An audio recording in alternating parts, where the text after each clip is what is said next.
Hi children, இப்போ நம்ம exercise 1.4ல் first sum பார்க்கலாம். அதுக்கு முன்னாடி இதில் என்ன பார்க்க போகிறோம் அப்படின்னா ஸ்கொயர் அண்ட் ஸ்கொயர் ரூட்ஸை பற்றி தான் படிக்க போகிறோம். எப்படி டேபிள்ஸ் 10 வரைக்கும் தெரிஞ்சு வச்சுருந்தோம் அப்படின்னா மேக்ஸ் சம் பண்ணுறது ரொம்ப ஈஸியோ, அதே மாதிரி 25 வரைக்கும் நீங்கள் ஸ்கொயர் நம்பர்ஸ் தெரிஞ்சு வச்சுருந்தீங்க அப்படின்னு சொன்னால் இந்த எக்ஸசைஸ் பண்ணுறது ரொம்ப ஈஸியாக உங்களுக்கு இருக்கும். அதனால் எல்லோரும் கண்டிப்பாக 25 வரைக்கும் இருக்க ஸ்கொயர் நம்பர்ஸை தெரிஞ்சு வச்சுருங்க. ஓகே, இப்போ சம்முக்கு போகலாம். The one digit in the square of 77 is, அதாவது 77ஓட ஸ்கொயரோட யூனிட் டிஜிட் கேட்குறாங்க. இப்போ ஸ்கொயர்னா என்ன பண்ணும், இருக்க நம்பரை 2 தடவை மல்டிப்ளை பண்ணணும். அப்போ 77 இன்ட்டு 77. இப்போ யூனிட் டிஜிட் தான் கேட்குறாங்க, ஃபுல்லாக நம்ம மல்டிப்ளை பண்ணுற அவசியம் இல்லை. ஸோ யூனிட் டிஜிட் மட்டும் பார்த்துடலாம். இங்கே யூனிட் டிஜிட் 7. இப்போ இந்த 7ஐயும் மல்டிப்ளை பண்ணால் 7 7 சார் என்ன வரும், நம்மளுக்கு 49 வரும். ஸோ 9 தான் அதோட unit digits. So answer is 9. Next one, the number of non-square numbers between 24 squared and 25 squared is, அதாவது 24 ஸ்கொயர்டுக்கும் அதுக்கு அடுத்து இருக்க நம்பரான 25 ஸ்கொயர்டுக்கும் இடையில இருக்க நான் ஸ்கொயர் நம்பர்ஸ் என்ன அப்படின்னு கேட்டிருக்காங்க. இதை ஒரு சின்ன எக்ஸ்ப்ளனேஷன் மூலமாக நான் சொல்கிறேன். இப்போ நம்பர் 1, இதுக்கு அடுத்து இருக்க நம்பர் 2. இப்போ இந்த 1 ஸ்கொயர் என்ன வரும், 1, 2 ஸ்கொயர் 4. இப்போ இந்த 1க்கும் 4க்கும் இடையில எத்தனை நான் ஸ்கொயர் நம்பர் இருக்குன்னு பார்க்கலாமா. ஸோ 2 and 3, அப்போ 2 நம்பர் இருக்குது. இப்போ அடுத்து 2 ஸ்கொயர் எடுத்துக்கலாம். இதுக்கு அடுத்து இருக்க நம்பர் 3 ஸ்கொயர். இப்போ 2 ஸ்கொயர் 4, 3 ஸ்கொயர் 9. இது ரெண்டுக்கு இடையில எத்தனை நான் ஸ்கொயர் நம்பர் இருக்குது, 5 6 7 8 4. இப்போ பார்த்தீங்கன்னா எப்படி தெரியுதுன்னா, இந்த நம்பர் 2, இந்த 2க்கும் அதோட டபுள் டைம் 4 நம்பர்ஸ் இருக்கா.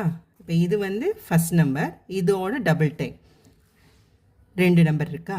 அதே மாதிரி தான். அப்போ இதை ஒரு சின்ன ஃபார்முலாவில் எழுதலாம்.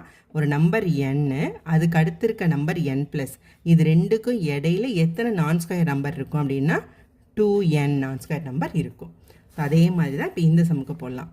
ஸோ 20 என்ன கேட்டிருக்காங்க, 24 ஸ்கொயர்டுக்கும் 25 ஸ்கொயர்டுக்கும். இப்போ இந்த நம்பர் என்னது, n. அப்போ எத்தனை நான் ஸ்கொயர் நம்பர் இருக்குன்னா 2n. ஸோ 2 × 24, ஸோ 48 நான் ஸ்கொயர் நம்பர் இருக்கும். So the answer is 48. Third one, the number of perfect square numbers between 300 and 500 is. 300க்கும் 500க்கும் இடையில எத்தனை பர்ஃபெக்ட் ஸ்கொயர் நம்பர் இருக்குன்னு கேட்டிருக்காங்க. ஸோ நான் ஃபஸ்ட்டே ஏற்கனவே சொல்லிட்டேன், ஒரு 25 வரைக்கும் இருக்க ஸ்கொயர் நம்பரை நீங்கள் ஈஸியாக மனப்பாடம் பண்ணிட்டீங்க அப்படின்னா இந்த சம் பண்ணுறது ரொம்ப ஈஸி. இப்போ 17 ஸ்கொயர்டு என்ன வரும் அப்படின்னா 289, 18 squared 324, 19 square 361, 20 square 400, 21 square 441. So 22 squared 484, 23 squared 529. இதெல்லாம் நீங்கள் ஏற்கனவே படித்து வச்சுருந்தீங்கன்னா ரொம்ப சிம்பிளாக போட்டுடலாம் இந்த சம்மை. இப்போ நம்மளுக்கு என்ன கேட்டிருக்காங்கன்னா 300லேருந்து 500 வரைக்கும். அப்போ 17 ஸ்கொயர் 289, அதுக்கு அடுத்து என்ன இருக்குது, 18 ஸ்கொயர் தான். அப்போ இது 1 2 3 4 5, 500 வரைக்கும் தான் கேட்டிருக்காங்க. அப்போ நம்ம இதை எடுக்கக்கூடாது. அப்போ எத்தனை இருக்குது, 1 2 3 4 5. ஸோ மொத்தம் 5 நம்பர்ஸ் இருக்குது. So 4th question, if a number has a 5 or 6 digits in it, then its square root will have dash digit. ஒரு நம்பரில் 5 இல்லாட்டி 6 டிஜிட் இருக்குது அப்படின்னா அதோட ஸ்கொயர் ரூட்டில் எத்தனை டிஜிட்ஸ் இருக்கும் அப்படின்னு தான் கேள்வி. இப்போ 5 டிஜிட் நம்பர் எடுக்கலாம், 1 0 0 0 0, மொத்தம் 5 டிஜிட்ஸ் இருக்கா. இப்போ ஸ்கொயர் ரூட் கண்டுபிடிக்கணும் அப்படின்னா யூனிட் டிஜிட்லேருந்து பேர் பண்ணிகிட்டே வரணும். யூனிட் டிஜிட்லேருந்து பேர் பண்ணால் இது 2 ஒரு பேரா, இது 2 ஒரு பேர், இது தனி. அப்போ மொத்தம் எத்தனை பார்கோட் இருக்கோ, அது எத்தனை பார் இருக்கோ அத்தனை டிஜிட்ஸ் இருக்குது. அப்போ இதில் 1 2 3, அப்போ இதில் 3 டிஜிட்ஸ் இருக்குது. அடுத்து 6 டிஜிட் எடுத்துக்கலாம், 1 2 3 4 5 6. இப்போ இதே என்ன பண்ணோம், யூனிட் பிளேஸ்லேருந்து பேர் பண்ணிக்கிட்டே வரணும். இது ஒரு பேர், இது இன்னொரு பேர், இது இன்னொரு பேர். அப்போ மொத்தம் எத்தனை பார் இருக்குது, 3. அப்போ 3 டிஜிட்ஸ்.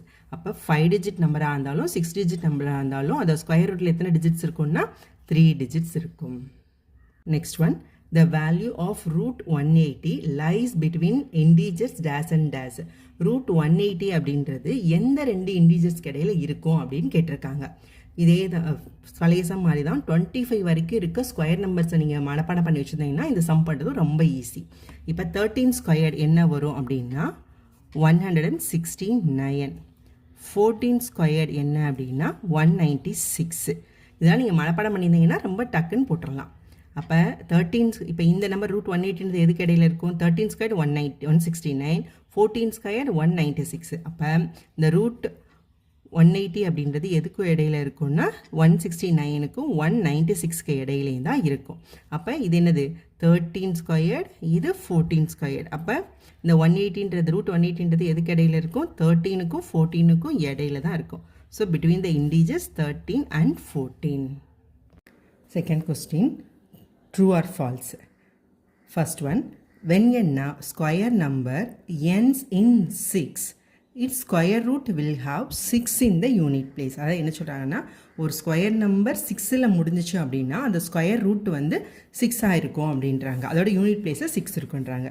நம்ம இதில் if a number ends with 4 or 6, ஒரு நம்பர் 4ஆலேயோ 6ஆலேயோ முடிஞ்சுது அப்படின்னா இட் ஸ்கொயர் ends with 6, அதோட ஸ்கொயர் வந்து 6ஆல் தான் முடியும். இப்போ இதுலேருந்தே பார்த்தலாமா? இப்போ ஸ்கொயர் 6ல் முடிஞ்சிச்சு அப்படின்னா அந்த நம்பர் எதில் முடியும்? 4 இல்லாட்டி 6ல் முடியும். நீங்கள் என்ன சொல்லியிருக்காங்க? ஒரு நம்பர் 6ல் முடியும்னு சொல்லியிருக்காங்க. அப்போ அது ட்ரூ தான். இப்போ இதை எக்ஸ்பிளைன் பண்ணுறேன் நான் உங்களுக்கு. இப்போ நம்பர் ends with 4 or 6 அப்படின்னா 4, 6, அடுத்து 14, இன்னொரு நம்பர் 16 எடுத்துக்கலாம். ஸோ இதில் இது 4 முடியுது, இது 6ல் முடியுது, இது 4ல் முடியுது, 6ல் முடிகிறது. இதோட ஸ்கொயர் 4 ஸ்கொயர் வந்து 16, 36, 196, இது 256. இதுதான் இதோட ஸ்கொயர் நம்பர்ஸ்.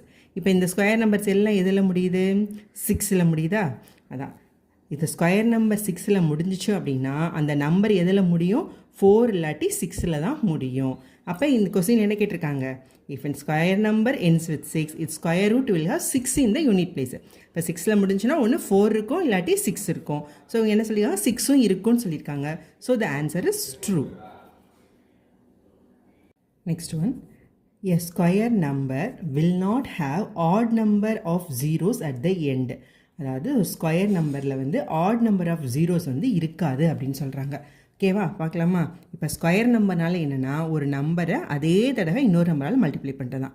இப்போ 10, இப்போ 10 ஸ்கொயர் வேணும் அப்படின்னா 10 வந்து இன்னொரு 10ஆல் மல்டிப்ளை பண்ணுறோம். அப்போ இதில் எத்தனை 0 வருது? இங்கே ஒரு 0, இங்கே ஒரு 0. அப்போ 2 0 வருது. இப்போ ஈவன் நம்பர் ஆஃப் 0 தான் இருக்கா? இப்போ 100 எடுத்துக்கலாம். இப்போ 100 ஸ்கொயர் கண்டுபிடிக்கணும்னா 100 இன்னொரு 100ஆல் மல்டிப்ளை பண்ண போகிறோம். இப்போ இங்கே 2 0, இங்கே 2 0. அப்போ 2 சேர்க்கும்போது 4 zeros வந்துடும். இப்போ இப்படி எப்பயுமே வந்துட்டு 0 வந்து எண்டில் முடியுதுன்னா இன்னொரு 0 வச்சு தான் மல்டிப்ளை பண்ண போகிறோம். அப்போ 2 0 சேரும்போது அதுங்க வந்து 2 zeros தான் வந்து எண்டில் இருக்கணும். So odd number of zeros வர்றதுக்கான வாய்ப்பே கிடையவே கிடையாது. So the answer is true. Next question, the number of zeros in the square of 91,000 is 9. ஓகேவா? இந்த 91,000ஓட ஸ்கொயரில் எத்தனை ஜீரோஸ் இருக்குன்னா 9 zeros இருக்குது அப்படின்றாங்க. இது ட்ரூ ஆஃப் ஃபால்ஸான்னு கேட்டிருக்காங்க. இது போன கொஸ்டினோட கண்டினியூ தான். போன கொஸ்டினில் என்ன பார்த்தோம்? ஒரு ஸ்கொயர் நம்பரில் வந்து ஆட் நம்பர் ஆஃப் ஜீரோஸ் இருக்கவே இருக்காதுன்னு பார்த்துருக்கோமா? இப்போ இங்கே என்ன கொடுத்துருக்காங்க? இதில் ஆட் நம்பர் ஆஃப் 0 கொடுத்துருக்காங்க. 9 அப்படின்றது ஆட் நம்பர். ஸோ கண்டிப்பாக ஆட் நம்பர் ஆஃப் 0 வரவே வராது. ஸோ இந்த ஆன்சர் வந்து ஃபால்ஸ். இப்போ இது வெரிஃபை பண்ணி பார்த்துடலாம். இங்கே என்ன இருக்குது? 91,000. இங்கே எண்டில் எத்தனை ஜீரோஸ் இருக்குது? 3 zeros இருக்குது. அப்போ கண்டிப்பாக இதே 91,000ஆல் மல்டிப்ளை பண்ணும்போது இங்கேயும் 3030னா மொத்தம் என்ன வரணும்? 6 zeros வரணும். ஸோ ஆன்சர் வந்து false. Next question, the square of 75 is 4925. அதாவது 75ஓட ஸ்கொயர் வந்து 4925. இது ட்ரூ ஆஃப் ஃபால்ஸா அப்படின்னு கேட்டிருக்காங்க.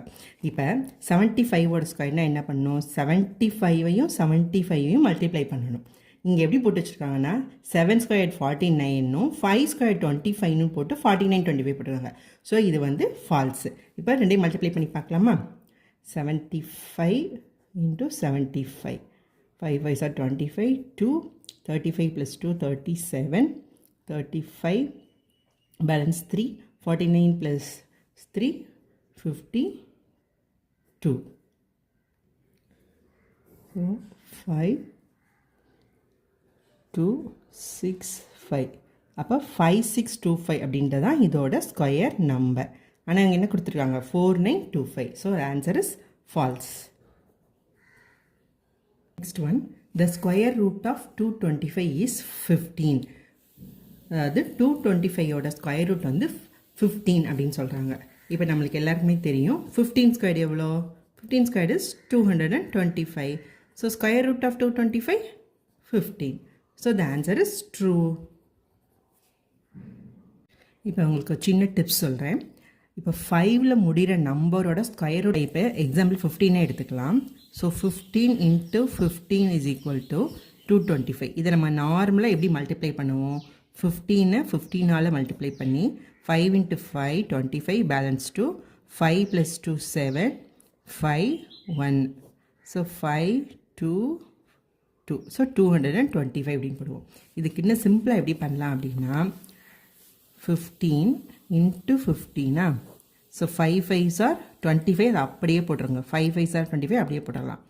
இப்போ இங்கே 1க்கு நெக்ஸ்ட் நம்பர் என்ன? 2. So 2 into 1 2. அவ்வளோதான். ஸோ 225 வந்துடும். இப்போ செக் பண்ணி பார்க்கலாமா எல்லா நம்பருக்கும்? So 25 into 25. 5 5s are 25 அப்படியே போட்டுடலாம். 3க்கு நெக்ஸ்ட் நம்பர் 2. சாரி 2க்கு நெக்ஸ்ட் நம்பர் 3. 3 இன்ட்டு 2 6. 625. இப்போ போட்டு பார்க்கலாமா 35க்கு? So 35 into 35. 5 5s are 25 அப்படியே போட்டுடலாம். 3க்கு நெக்ஸ்ட் நம்பர் 4. 4 3s are 12. நீங்கள் செக் பண்ணி பாருங்கள், இதுதான் ஆன்சர் வரும். இப்போ நம்ம முன்னாடி 75 போட்டோம் இல்லையா? இப்போ 75க்கு இதை செக் பண்ணி பார்க்கலாமா? 75 இன்ட்டு 75. 5 5s are 25 அப்படியே போட்டுடலாம். 7க்கு அடுத்த நம்பர் 8. 8 7s are 56. முன்னாடி சம்மில் தானே ஆன்சர் வந்துச்சு. 5625 தான் ஆன்சர் வந்தது. இப்போ இதே இது 105 இன்ட்டு 105. 5 5s are 25 அப்படியே போட்டுடலாம். 10க்கு அடுத்த நம்பர் 11. 11 இன்ட்டு 10 110. ஸோ எல்லாம் வேணும் வெரிஃபை பண்ணி பாருங்கள்.